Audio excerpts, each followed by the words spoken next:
말씀을 따라 역사하시는 성령의 능력을 힘입어 기도로 시작합니다. 다니엘서 5장 1절로 31절 개요를 봅니다. 1절 5절 성전의 기물로 술 마시다 연회 중 나타난 벽골씨. 6절로 12절은 갑작스러운 공포. 13절로 16절 지혜로운 좋은 자가 등장합니다. 17절 다니엘의 당당함. 18절로 23절 느부갓네살 왕의 예를 들어 책망하죠. 24절로 28절 메네메네 대겔 우르바신. 29절 셋째 치리자가 된 다니엘.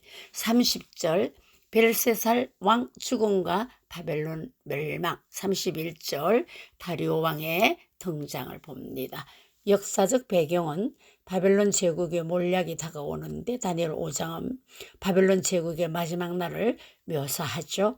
기원전 539년 벨사살의 연회가 바로 열린 그날 밤에 일어난 사건입니다. 고레스 왕의 이끄는 페르시아 군대가 바벨론을 침공합니다. 그들은 유브라테스 강물을 돌려 도시로 진압했죠. 권력 이양의 순간은 이 순간은 다니엘 2장에 예언된 바로 제국의 교체를 보여주게 되는 것입니다. 다니엘 5장 1절 벨사살 왕이 그 기인 1,000명을 위하여 큰 잔치를 배설하고 그 1,000명 앞에서 술을 마시니라. 벨사살 왕이 초청한 귀인의 자격은 갈대아인의 귀인 기준은 다니엘 1장 3절로 4절의 사람일 것입니다. 왕이 환관장 아스부나스에게 명하여 이스라엘 자손 중에서 왕족과 귀족과 몇 사람 곧 흠이 없고 아름다우며 모든 재주를 통달하여 지식이 구비하며 학문에 익숙하여 왕궁에 모실 만한 소년을 데려오게 하였고 그들에게 갈대아 사람의 학문과 방언을 가르치게 하였고, 이 말씀을 본다면 아마도 왕족, 귀족이라는 사람들은 첫째로 흠이 없고 아름답고 또한 학문에 익숙한 사람들이라고 할 것입니다. 5장 2절 벨사살이 술을 마실 때에 명하여 그 부친 느부갓네살이 예루살렘 전에서 취하여 온 검은 기명을 가져오게 하였으니 이는 왕과 기인들과 왕후들과 빈궁으로 다 그것으로 마시려 함이었더라. 이에 예루살렘 하나님의 전성소 중에서 취하여 은금 기명을 가져오게 오매 왕이 그 기인들과 왕후들과 빈궁들로 더불어 그것으로 마시고 무리가 술을 마시고는 검은 동철 목석으로 만든 신들을 찬양하니라. 하나님의 성물을 가지고 모독을 했죠. 예루살렘 성전의 거룩한 기명으로 술을 마셨다는 것은 하나님을 무시한 것이죠. 그 교만함이 자신의 권력을 과시하며 하나님을 보통 무시한 것이 아니죠. 우상숭배까지 하게 되는 것이죠.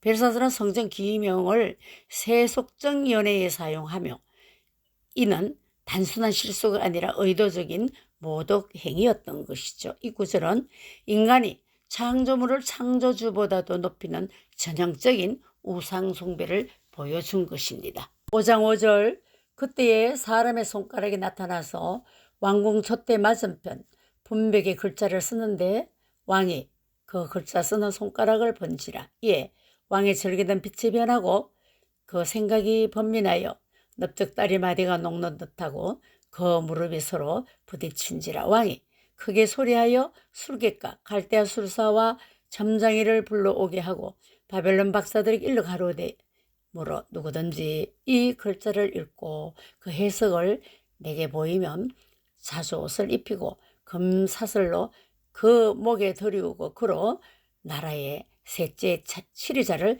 삼으리라 하니라. 때에 왕의 박사가 다 들어왔으나 능히 그 글자를 읽지 못하며 그 해석을 왕께 알게 하지 못하는지라. 그러므로 벨사살 왕이 크게 번민하여 그 낯빛이 변하였고 기인들도 다 놀라니라.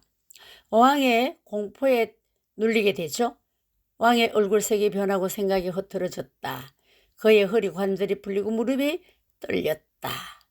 또한 점쟁이 갈대아 술사 점성가들이 불려왔으나 그 글자를 해석하지 못하므로 술사들도 실패를 한 것입니다. 5장 10절 태후가 왕과 그 기인들의 말로 인하여 잔치하는 궁에 들어왔더니 이에 말할 가로되 왕이여 만세수를 하옵소서. 왕의 생각을 번미케 말며 낯빛을 변할 것이 아니니이다.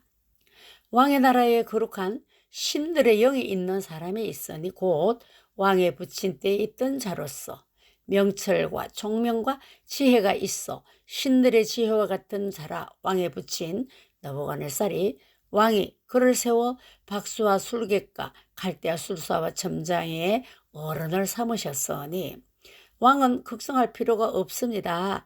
태후가 등장하여 왕과 귀족들이 혼란에 빠졌을 때 태후가 연회장에 들어와서 그녀를 과거를 기억하고 있었던 것이죠.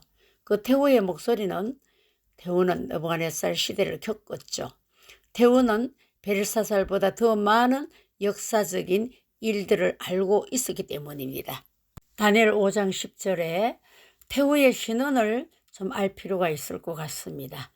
느부갓네살의 아내 설, 다니엘에 대한 지식이 풍부한 것을 보니 느부갓네살 아내가 아닐까? 또한 다니엘에 대한 상세한 정보를 알고 있는 거 보니까 그럴 것 같다. 또 느부갓네살 시대의 사건들을 직접 목격한 것 같다. 그러나 시대 차이가 23년 차이가 난 고령인 것이죠. 그렇다면 나보니두스의 아내일 것이다. 벨사살의 실제 아버지인 나보니두스의 배우자라는 견해로 보기가 쉽습니다. 나보니두스의 아내이자 벨사살 어머니라는 역사적 증거가 바벨로니아 문서와 성경의 기술 모두와 일치를 하게 되죠. 성경적 맥락에서 어머니로서의 권위와 지혜가 본문과 일치하며 나보니두스는 벨사살의 실제 아버지로 알려져 있습니다. 그의 아내라면 태후의 지위가 명확합니다. 다니엘과 관련된 바벨론의 통치자들을 봅니다. 605년에서 562년까지는 느부갓네살 왕이 애굽을 격파하고 유다를 정복하며 역대하 36장 11절로 21절을 기록이 되었고 에월무로닥은 562년에서 560년 여호야긴 왕을 석방시켰는데 왕하 25장 27절로 30절 기록이 되어 있습니다. 네르가르사렐 세는 560에서 556년 예레미야를 석방하고 예레미야 39장 3절에 기록되었죠. 라바시 말뚝 556년 539년 이는 제사장에 의해서 폐유가 되죠. 나보니두스는 556년에서 539년 아들과 함께 통치를 하게 되는데 그것이 다니엘 5장입니다. 바벨로니아 문서 아답도구피라는 문서에서 나보니두스의 아내에 대한 기록이 있습니다. 나보니두스가 자주 부재 중이었기 때문에 그의 아내가 영향력을 가졌을 것이라고 합니다.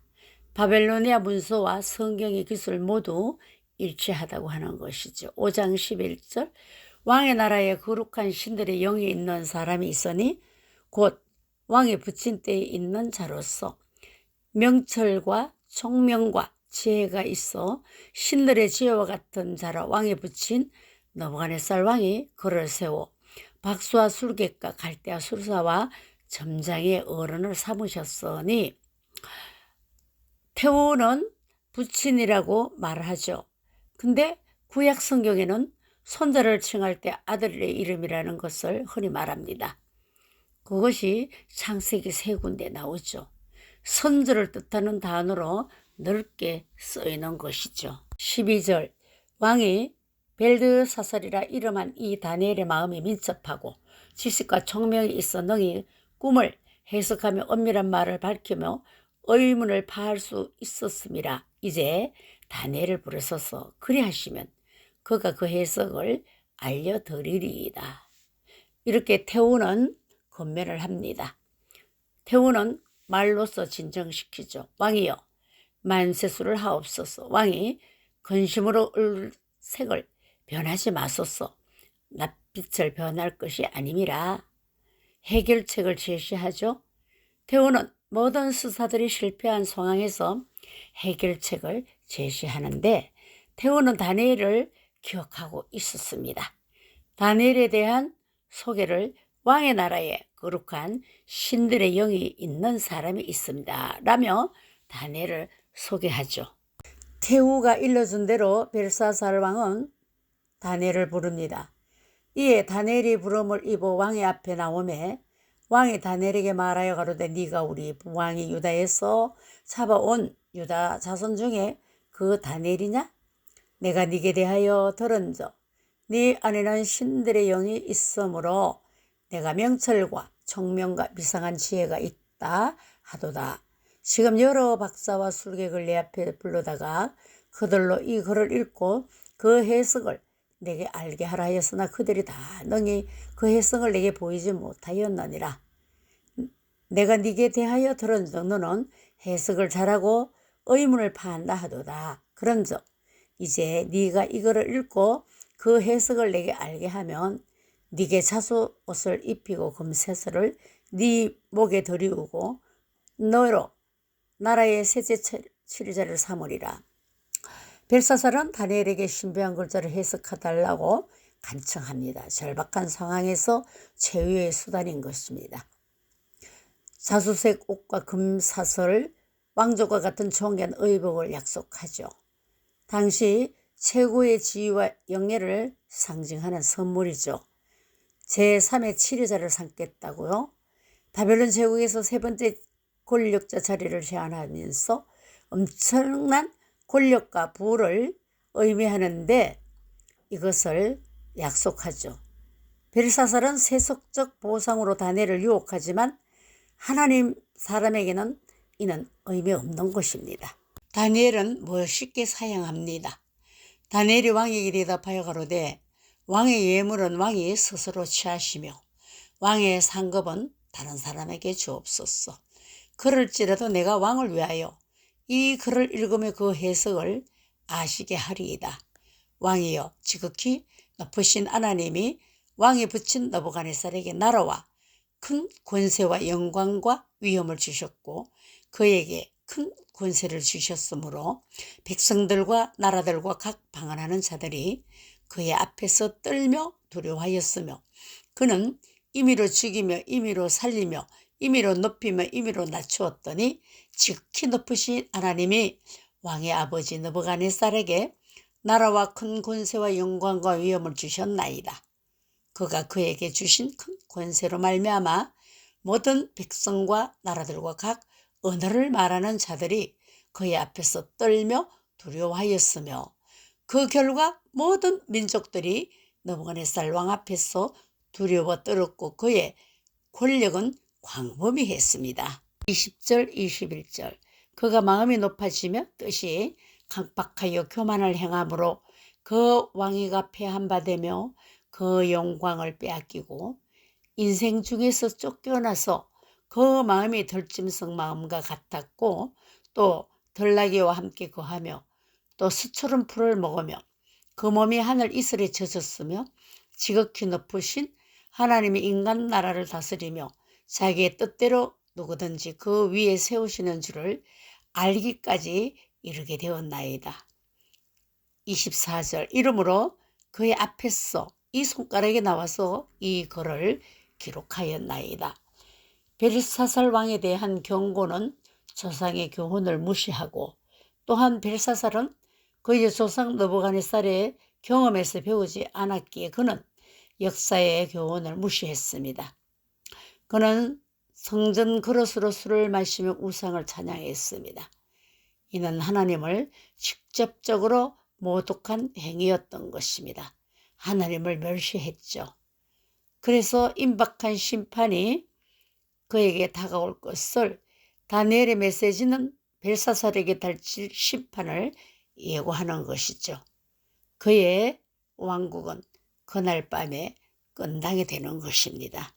25, 26 기록한 글자는 이것이니 곧 메네멘의 대길 우바르신이라 그 뜻을 해석하건대 메네는 하나님이 이미 왕의 나라의 시대를 세워서 그것을 끝나게 하셨다 하며 27절 28절 데겔은 왕이 저울에 달려서 부족함이 배었다 하며 베레스는 왕의 나라가 나뉘어서 메대와 바사 사람에게 준바되었다 함이니이다.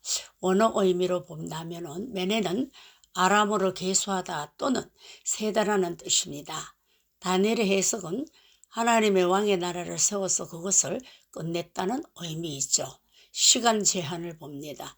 모든 통치자의 날은 하나님께서 정하셨고 벨사살의 시간은 끝났습니다. 데겔의 해석을 봅니다. 저울의 상징으로서 데겔은 저울에 달달하는 의미를 가집니다. 인간 중심의 무게를 측정하는 것을 상징합니다. 부족함이 발견되었다는 것이죠.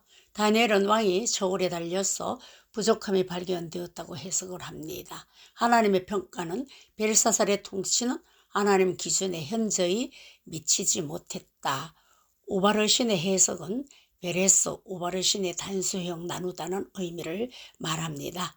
바벨론의 제국이 메대와 바사에게 나누어질 것을 예언하는 의미죠. 이 예언은 그날 밤에 성취되었고 바벨론은 메대와 바사에게 함락되었던 것입니다. 벽글씨의 해석을 들은 벨사살 왕은 약속대로 다니엘을 셋째 치르자 자리에 앉힙니다. 29절 이에 벨사살 명하여 무리로 다니엘에게 잣옷을 입히게 하며 검 사슬로 그의 목에 두르게 하고 그를 위하여 조서를 내려 나라의 셋째 치르자를 삼습니다. 검사슬의 상징성은 검사슬은 고대 근동에서 최고의 권위를 상징하고 있죠. 왕만이 이를 수여할 수 있는 것이며 자수색 옷의 중요성은 자수색 염료는 특정 지중해 쪽에 있으면 축출할 수 있습니다. 1g 생산에 약 8,000마리가 필요했죠. 왕족의 색상으로서 자주색은 왕족과 고위 귀족만이 착용할 수 있는 것이죠. 일반인은 이 색을 입는 것이 금지되어 있습니다. 다니엘이 제공된 셋째 통치자 위치는 벨사살이 줄 수 있는 최고의 위치인 것이죠. 다니엘 5장 30절에 그날 밤에 갈대아 왕 벨사살이 죽임을 당하였고 5장 31절 메대 사람 다리오가 나라를 얻었는데 때에 다리오는 62세였더라. 메대 족속 다리오에게 고레스가 바벨론을 통치하도록 임명한 것으로 보입니다. 다리오는 바사 고레스 왕의 외삼촌으로서 바벨론을 치려할 때에 메대와 바사 연합국으로 유브라테스 강 물 수위를 낮추고 강 바닥을 걸어서 바벨론을 멸망시킵니다. BC 539년 다리오는 바벨론 왕으로 추대되어 2년간 통치하다 죽었습니다. 그 후 메대는 바사에 합병되어 고레스가 전역을 통치하게 되었습니다. BC 536년 유대인들에게 예루살렘 귀환령을 내리게 되는 역사를 이루게 됩니다. 다니엘 5장은 예언적 측면에서 단순한 역사적 사건이 아닌 예언적 메시지를 담고 있습니다. 세상 제국들의 몰락과 하나님 나라의 영원성, 최후 심판에 대한 암시를 보여줍니다. 문학적 구조 분석으로서 다니엘 5장 중심 주제를 강조하는 교차 대꾸법 키아점 구조를 갖추고 있습니다. 반복과 대조, 느부갓네살과 벨사살의 대조 모습이 반복적으로 강조되기 때문이죠. 결론을 맺습니다. 거대한 바벨론 느부갓네살 왕의 정치는 3강에서 상세하게 다루었던 7가지 행정구역을 보더라도 매우 조직적이었고 바벨론 제2대 왕으로 BC 605년에서 562년까지 통치하게 됩니다. 행정가로서 지도력과 통치 시스템 구축은 효율적인 제국 통치 시스템을 체계적으로 구축하므로 넓은 영토를 효과적으로 다스리기 위한 지방 총독제를 실시하였죠. 느부갓네살의 리더십의 스타일은 통치자로서의 강력한 존재감과 카리스마를 지녔습니다. 이러한 영역으로 다스린 나라였지만 아들 나보니두스는 그 아들 벨사살에게 나라를 맡기고 에돔, 아라비아 사막 대마에서 10년간 머물다 때에 아들 벨사살에게 맡겨 운영하다가 벨사살 왕은 나라 정치보다는 사치와 방탕한 성격의 소유자였으며 조상 느부갓네살의 교훈을 완전히 무시한 것입니다. 위대한 바벨론 제국이 하룻밤 사이에 무너지게 되는 것은 즉시 보여준 메네메네 대결 우바르신이라는 아람어 문구가 벽에 기록된 것 같이 하나님의 왕의 나라의 시대에 세워서 끝나게 하셨다는 같이 예언이 이루어진 것입니다. 하나님은 예언하신 말씀은 주님 오실 때까지 통치하시며 이루어갑니다. 예레미야 25장 11절로 12절 이 온 땅이 황폐하여 놀림이 될 것이며 이 나라들은 70년 동안 바벨론 왕을 섬기리라. 나 여호와가 말하노라. 70년이 마치면 내가 바벨론 왕과 그 나라와 갈대아인을 땅의 제약으로 인하여 벌하여 영영이 황무케 하되 바벨론 몰락은 유대인의 새로운 시작이었습니다. 고레스 왕은 유대인 포로들의 귀환을 주기 위한 하나님의 진행 계시입니다. 페르시아의 부상으로 고레스 칙령으로 귀환 시작과 예루살렘 성전 복원이 기다리고 있습니다. 70년이 차면 갈대아인들을 심판하실 것이고 느부갓네살이 다니엘 2장 금신상에서의 예언들을 이루어져가는 하나님의 예언과 계획을 보게 되는 것이죠. 마지막 왕 벨사살은 사치와 우상숭배에 빠졌습니다. 성전 기구를 파티에 사용했으며 하나님을 무시한 태도입니다. 벨사살의 운명에 대한 이야기의 교만의 위험성을 후일의 사람들에게 큰 경고심을 갖게 합니다. 하나님은 역사의 주관자이십니다. 하나님의 왕을 세우시고 파하시고 우리의 가는 길을 인도하시는 하나님 앞에서 겸손 또 겸손해야 하겠습니다. 감사합니다. 다음에는 6강을 강의하겠습니다.